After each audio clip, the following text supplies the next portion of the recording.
Quiver has a book deal. I know. You know what? I shouldn't dwell on it, because anytime I get upset like this and I feed him that attention, it's just more power for that mythic ego of his that sends him off across the city constantly trying to stop me, and I just need to let it go and just pretend like he is not even in my periphery, he's not in the rear view. Side note, the number 2 population of Yankee viewers are Red Sox fans, obsessed with knowing how their hated team is doing. Human nature, right?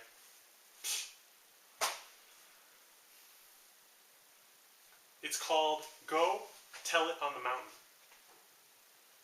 The story of William Tell, as told for a evangelical, born-again audience. You know, I gotta put it out of my head. I stole a lot of things on my overseas trip. Let's talk about that. You know what? I can't talk about that now that I think about it. Not because I don't want to. I do want to. But for self-recrimination reasons, some of those items, there are no suspects, and there's this very short list, and I'm not on it because, they're all European. But let me give you a hint. Okay, here's a really good hint. If I were to take this item and put it in my music room next to my piano, you may think that I were either Sir Elton John, Andrew Lloyd Webber, or a 12th century French stonecutter. I don't know. Wait, hold on. Was Notre Dame built in the 12th century? Wikipedia. Anyway, beyond gargoyles, I stole some other things too. I stole Young Nasty Man's microphone. Right? Very cool. I stole, what was it? Da Vinci's journal from the Chester Beatty Library. Hi, Dublin. Almost stole the Spear of Destiny. Almost got it. Do you know about the Spear of Destiny? It's the, in the crucifixion story, so it was supposedly when Christ was killed, the Roman centurion took the spear to make sure he was dead and stabbed him with it. That spear is called the Spear of Destiny. It's sort of like the stuff of legend in the supervillain community.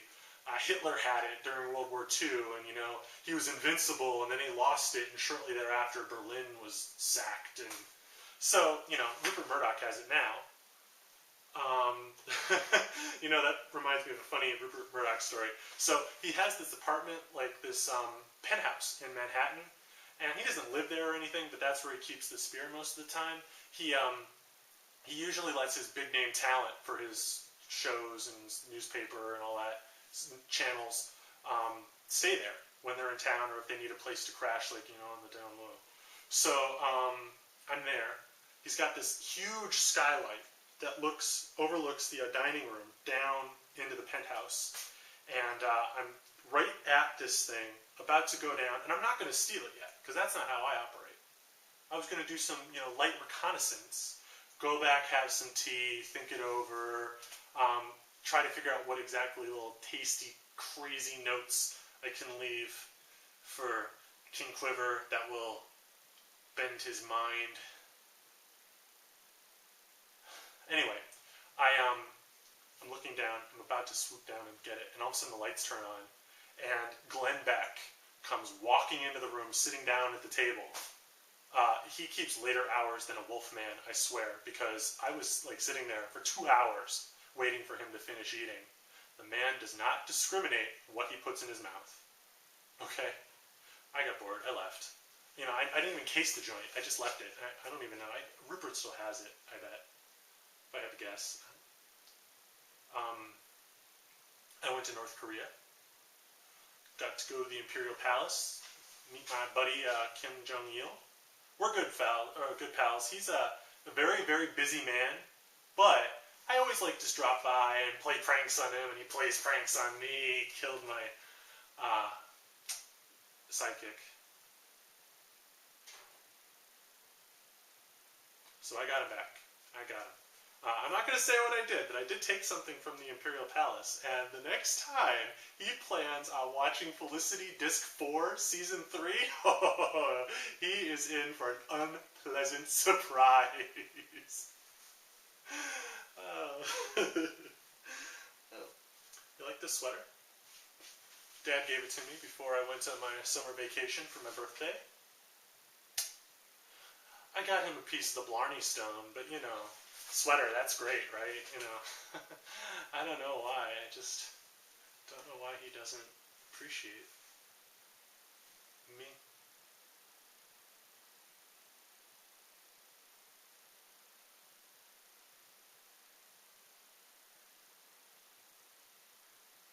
He don't understand. He won't.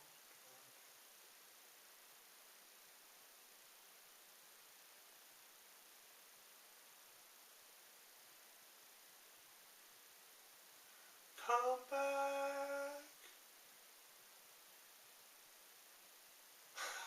Okay.